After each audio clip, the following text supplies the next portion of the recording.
the bigger quakes that we see, and we do not consider this major. We consider it one of the great quakes. Anything this size is very, very big and very potentially damaging.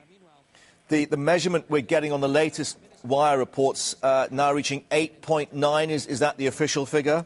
It is. That we just posted that moments ago after analysis by our senior geophysicists. And where does this come, if you like, in the league table of these various incidents?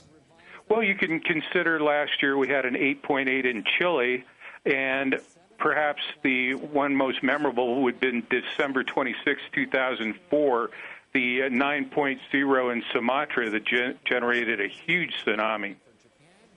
Well, indeed, we're seeing some pictures of the debris and the tsunami wave moving further inland as we speak to you. We understand that it may be up to 4 metres, that's about 12, 13 feet high. This is the particular problem here because the epicentre appears to have been offshore.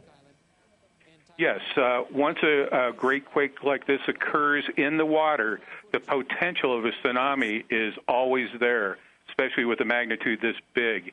And as you note, there has been damage.